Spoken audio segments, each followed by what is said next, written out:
En el 2012, en Bolivia se dio todo una cuestión histórica muy lamentable de mujeres que estaban muriendo las estaban asesinando.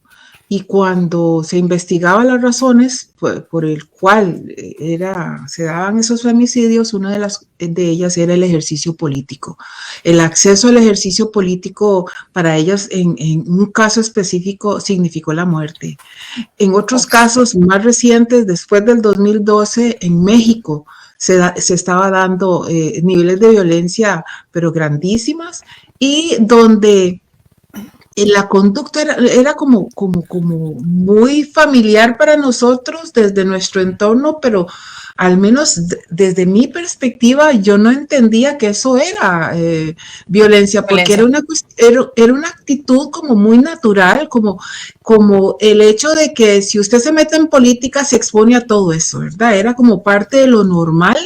Que le ocurren a las mujeres sobre todo, porque también le ocurren a los hombres en diferentes dimensiones y niveles, pero que como que era lo normal que se esperaba y que si te metes ahí es porque tenés que aguantarte todo eso que implicaba la negociación o la exclusión o el maltrato, a veces hasta físico. Entonces, ahí fue cuando yo empecé a caer en cuenta, desde la CIM sobre todo, donde se analizaban esas conductas, y sobre todo a partir de Belén do Pará, que fue, digamos, la puerta desde el 94, donde ya se conceptualizaba esa sombrilla de lo que se entendía como violencia y los diferentes tipos de violencia. Entonces ya sabíamos que había una convención internacional donde lo que era violencia lo incluía, y había una especie de conciencia de visibilizar todos esos niveles de violencia en los diferentes países de Latinoamérica, porque por supuesto CIM como organismo de la OEA.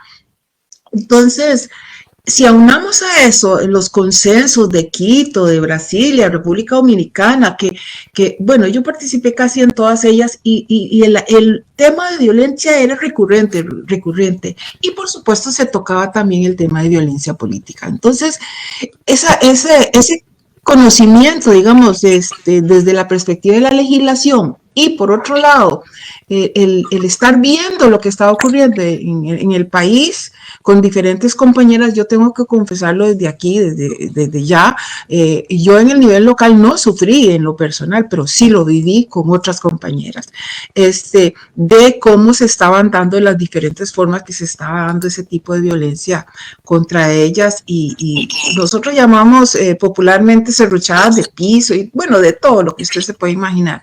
Entonces, hablando con Pilar, que estaba en la asamblea en ese momento, yo estaba en INAMU, pensábamos de cómo hacer, ¿verdad? Cómo generar algo. Yo me acuerdo haber ido... Identifícanos a Pilar, porque no todo el mundo la conoce. Pilar Porras es la excompañera diputada del Partido de Liberación Más, sí, ella era diputada en ese momento, y de Liberación Nacional. Discutimos esos temas, y también sirvió mucho el hecho de que cuando se estaba dando un problema específico con una vicealcaldesa que buscó apoyo en el INAMU en ese momento, y tratamos de ayudarla, y el Tribunal Supremo de Elecciones, que me atendieron y todo, me entendieron, no solo me atendieron, sino me entendieron lo que estaba pretendiendo en protección de ella. Ellos se daban cuenta que no bastaba con digamos, una acción ante el Tribunal Supremo de Elecciones, porque no existía legislación. Entonces me insistían, ¿verdad? Pero doña Maureen, ¿qué quiere que hagamos si no hay una ley? Insistían en que no había una ley que cobijara exactamente esa forma de violencia.